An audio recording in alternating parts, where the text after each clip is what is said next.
নমস্কার বন্ধুরা, ভৌতিক রহস্য চ্যানেলে তোমাদের সবাইকে আরও একবার স্বাগত। আজকে তোমাদেরকে জালালউদ্দিনের বেহালা এই গল্পের শেষ পর্বটা শোনাবো। প্রথম পর্বের কিছু অংশ আগে শোনাবো, তারপরে শেষ পর্বটা শুরু করব। তাহলে আগে প্রথম পর্বের কিছু অংশ তোমরা শুনে নাও, তারপরে শেষ পর্বটা শুরু করব।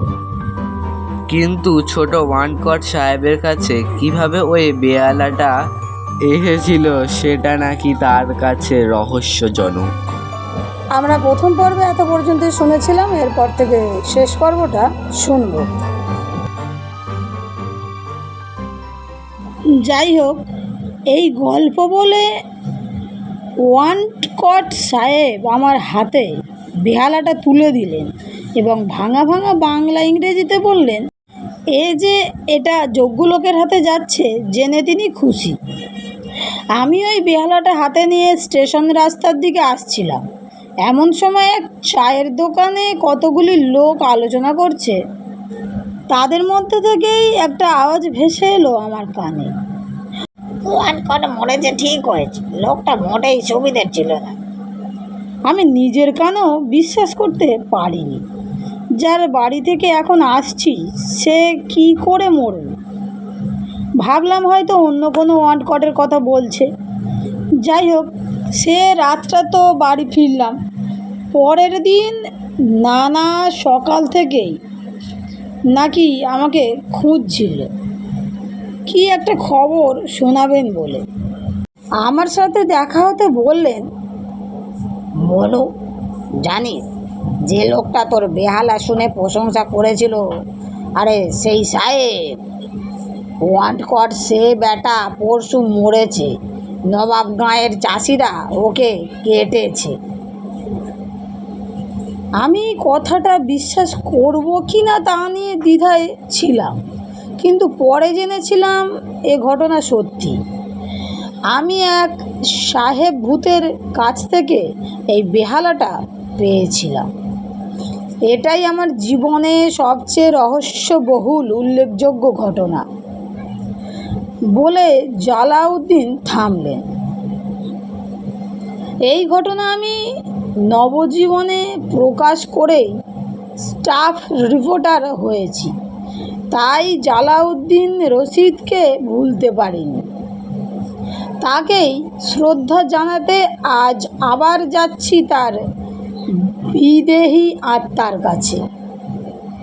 হাত ঘড়িটার দিকে চোখ পড়তেই দেখি রাত 8:30, আর বেশি দেরি নেই। ট্রেনটা এখন একটা স্টেশনে দাঁড়িয়ে। দেখি একদল লোক খুব উৎসাহ নিয়ে আমাদের বগিতে উঠলেন, সঙ্গে দু একজন মেয়ে ছেলেও আছে। আমি এক ভদ্রলোককে এর কারণ জিজ্ঞাসা করলাম। তিনি খেঁকিয়ে বললেন, আরে আরে মশাই, রামপুরে এক পক্ষকাল ধরে যাত্রা চলছে। ঢাকা, চট্টগ্রাম, নাকি কলকাতা থেকেও পার্টি এসেছে। এরা তাই দেখতে যাচ্ছে। আমাদের ট্রেন যখন রহমপুরে থামলো তখন বাজে ঠিক রাত 9:25। আমাদের সঙ্গে নামলো উৎসাহী যাত্রীপ্রেমিকরা। আমি রিক্সা স্ট্যান্ডের কাছে গিয়ে বললাম, রহমপুর রাজবাড়ি চলো। রিক্সাওয়ালা এক কথাতেই চিনে নিলেন। যখন রাজবাড়িতে পৌঁছালাম তখন 10:10। বাইরে শীতল হাওয়া বইছে। আজ পূর্ণিমা, তাই অন্ধকারে সদর দুয়ার চিনে নিতে অসুবিধে হলো না। বাড়িতে ঢুকতেই এক বেয়ারার দেখা পেলাম। এ সেই বেয়ারা যে এর আগের দিনও ছিল। নিজের পরিচয় দিয়ে বললাম, ম্যানেজার বাবুর সাথে দেখা করতে চাই।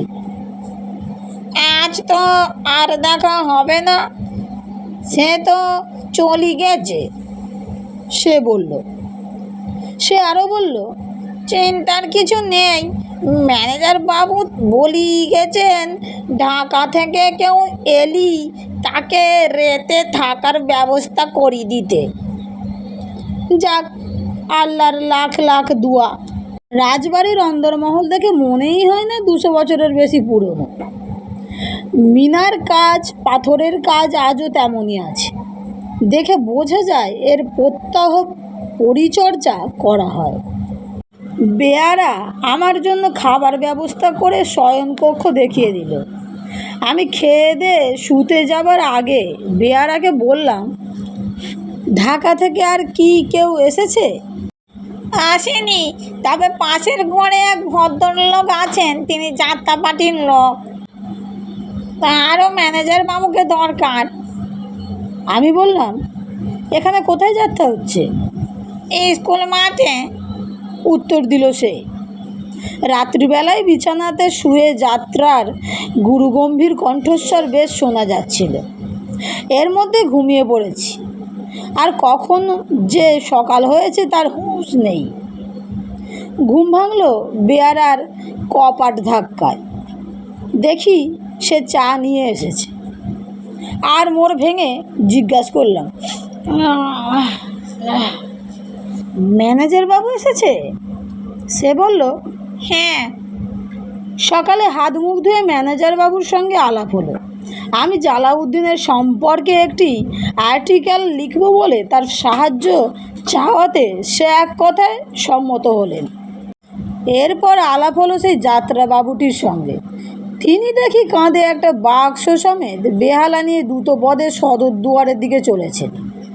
ম্যানেজার বাবু তাকে ডাকলেন, আপনি কে মশাই? পেছন থেকে বেয়ারা জবাব দিল, বাবু, আপনি কাল রাতে চলে যাবার পর ইনি এসেছেন। হাই স্কুল মাঠে যাত্রা হচ্ছে, সেখানে উনি বাজান। ম্যানেজার বাবু বললেন, তাই এখানে কি মনে করে? সে শান্ত কণ্ঠে জবাব দিল, এই এটা নিতে এসেছিলাম, নিয়ে গেলাম। ওটা কি? ম্যানেজার বাবু শুধালেন, জালাউদ্দিন সাহেবের বেহালা। উনি গত বুধবার যাত্রার মাঠে আমার বাজনা শুনে খুব আনন্দিত হয়েছিলেন। পালার পর এক লোকের হাতে একটি চিঠিতে তো তিনি আমার প্রশংসা করে এই পুরনো আমলের বেহালাটা দেবেন বলেছিলেন। চিঠিতে গতকাল রাতে আসতে বলেছিলেন। এই বলে তিনি একটা চিঠি বার করলেন। কাল রাতে যখন শুয়ে পড়েছিলাম তখন উনি আমার ঘরে এসে এটা দিয়ে গেছেন বলে বক্তা থামলেন। আমরা তো শুনে উনি বোধহয় এখনো ঘুম থেকে ওঠেননি। অনেক রাতে ঘুমোতে যান তো, তাই উঠতে বোধহয় দেরি হয়। আচ্ছা চলি, আবার দেখা হবে। সাহেবকে বলবেন আমি ওনার প্রতি কৃতজ্ঞ। হাজার হোক 200 বছর আগেকার বিলিতি বেহালা উনি যে আমাকে যোগ্য মনে করেছেন, তাতেই আমি ধন্য। বন্ধুরা, গল্পটি এখানেই শেষ। আর গল্পটি তোমাদের কেমন লেগেছে কমেন্টে অবশ্যই জানিও। আর ভালো লেগে থাকলে বন্ধুদের সঙ্গে শেয়ার করে, চ্যানেলটি সাবস্ক্রাইব করে, লাইক করে আমার সঙ্গে থেকো, আমার পাশে থেকো, যাতে আরও নতুন নতুন গল্প তোমাদের শোনাতে পারি। তাহলে বন্ধুরা, আজকের মতো বিদায়। সবাই ভালো থেকো, সুস্থ থেকো, সবাইকে ভালো রেখো।